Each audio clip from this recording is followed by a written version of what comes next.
Alors, chers amis, bonjour. Je suis en compagnie de Mathieu Goyer, militant catholique qui a été interpellé devant l'église Saint-Laurent suite à une prière en réparation à la manifestation Nuit Blanche, la manifestation blasphématoire de Nuit Blanche. Il sort tout juste de garde à vue, donc je vais d'abord lui demander quelles sont ses impressions.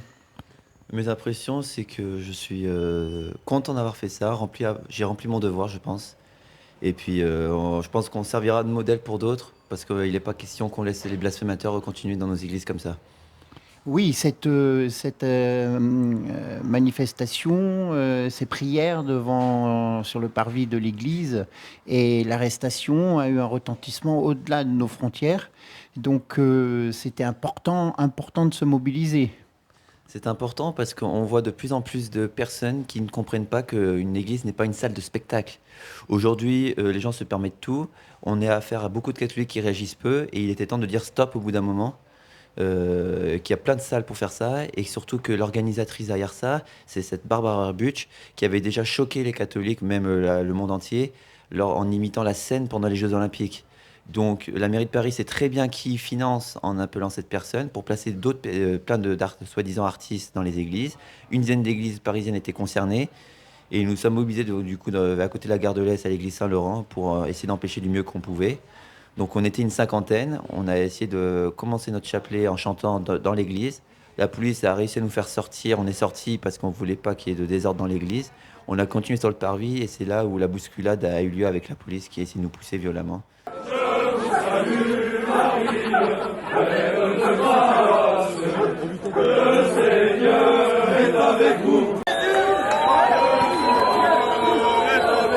Arrête! Tu fais quoi? C'est quoi? Une racaille ou t'es un policier? Une racaille ou t'es un policier? Pourquoi tu te mens? Pourquoi tu te mens? Calme-toi! Le Seigneur est avec vous, vous êtes bénis entre toutes les femmes. Est-ce que vous avez été en but à l'hostilité des forces de l'ordre? Parce que ce qui a choqué tout le monde, c'est les violences le soir de la victoire du PSG et les réactions du préfet indiquant qu'il allait écrire aux parents pour leur indiquer enfin leur rappeler l'importance du vivre ensemble. Donc pourquoi pas distribuer des sucettes, des bonbons et des sucettes aussi aux casseurs. Est-ce que vous avez fait l'objet de violence ou d'hostilité de la part des forces de l'ordre dans un premier temps et ensuite du parquet, du juge d'instruction pendant votre garde à vue? Alors j'ai des amis qui ont reçu des coups d'ongles de la part des policiers qui les attrapaient violemment, alors qu'on était juste à genoux en train de se tenir les bras et en train de chanter le Je vous salue Marie en boucle. Donc la police a été très violente avec nous. On avait aussi la maire du 10e qui a simulé une violence. Sauf que je tiens à préciser que quand les policiers ont vu les images de vidéosurveillance, ils ont vu qu'elle était de l'autre côté de la grille, donc c'était impossible qu'elle ait pu recevoir de quoi que ce soit. Elle a juste voulu faire son buzz sur les réseaux sociaux. Donc une plainte qui servira à rien de son côté. Oui, vous avez été informé qu'elle avait Oui, déposé plainte, ainsi que la mairie de Paris. exactement, mais sauf que ça peut pas tenir la route. Donc pour l'instant, son truc c'est bidon. Elle veut faire son buzz, elle veut encore nous attaquer, voilà. Mais bon, ça sert à rien. On a eu affaire à des policiers qui étaient dans l'incompréhension de qu'est-ce qu'on faisait là, qui disaient il y en a marre de ce pays, qu'est-ce qu'on fout encore en France. Il y a même un policier qui disait sachant faire la distinguo entre la République et la France. On a eu un policier qui nous a quand même dit ça. Donc la première nuit, alors moi j'étais avec un autre ami, parce qu'on était 6 en tout, 4 dans une garde à vue, 2 dans le 10e. Donc on dormait avec plein de co-détenus qui sentaient la pisse et tout. Donc pas dans des bonnes conditions. Et puis après, comme ça a pris une ampleur médiatique, on a été déplacé en garde à vue dans le premier arrondissement, où là c'était un peu plus luxueux, au calme. Donc on était mieux lotis. Ah oui, tout de même. Mais je crois que tu as fait l'objet d'une perquisition. C'est incroyable. Je pense que le dossier étant vide, ils ont essayé de trouver de quoi t'accrocher chez toi. Ouais. Alors ce matin, ils m'ont attrapé de ma cellule, ils m'ont mis les menottes, 4 policiers. Ils m'ont amené en voiture jusqu'à mon domicile, et en arrivant dans mon domicile, eh ben, ils ont fouillé, ils ont tout retourné en laissant tout en vrac, et ils ont embarqué tout ce qui est revue Civitas, drapeau Sacré-Cœur, et donc ils ont tout mis à destruction par la suite.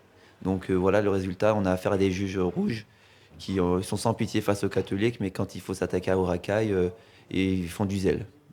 Oui, je crois que tu avais répondu à l'appel d'Alain Escada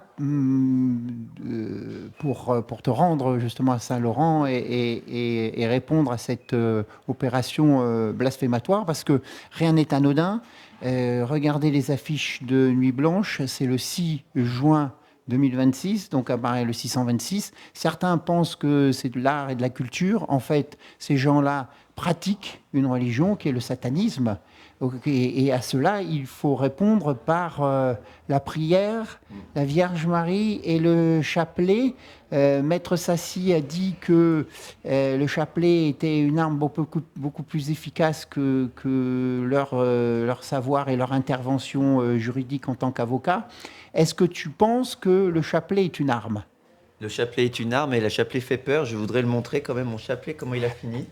Détruit par un caméraman dans l'église qui, quand il a voulu pointer sa caméra sur ma figure, j'ai poussé sa caméra et a tiré violemment sur le chapelet.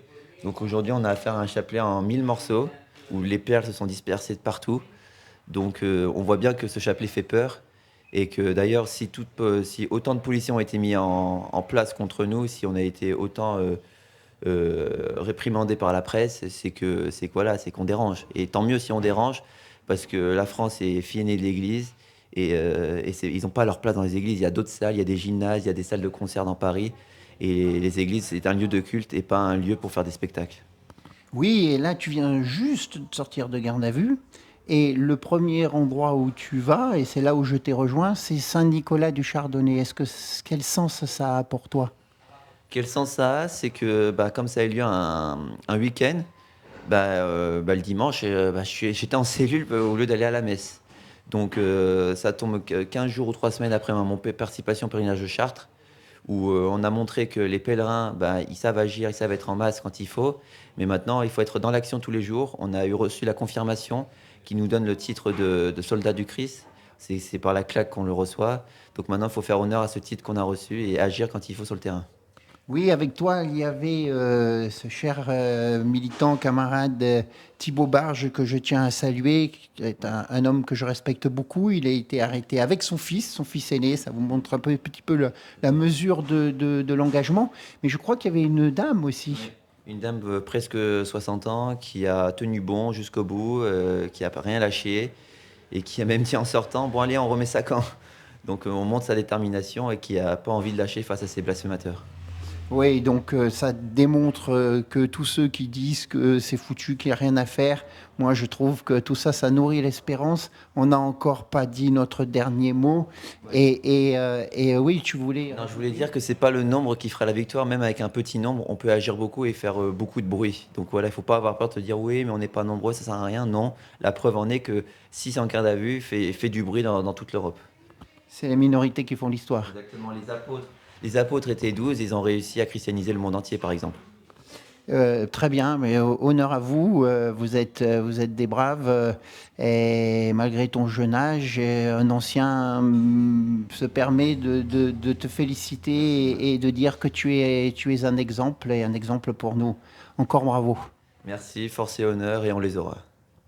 On recule, s'il vous plaît. On recule, s'il vous plaît. Recule. Pardon, monsieur. Pardon, laissez-moi passer. Allez-y, passez.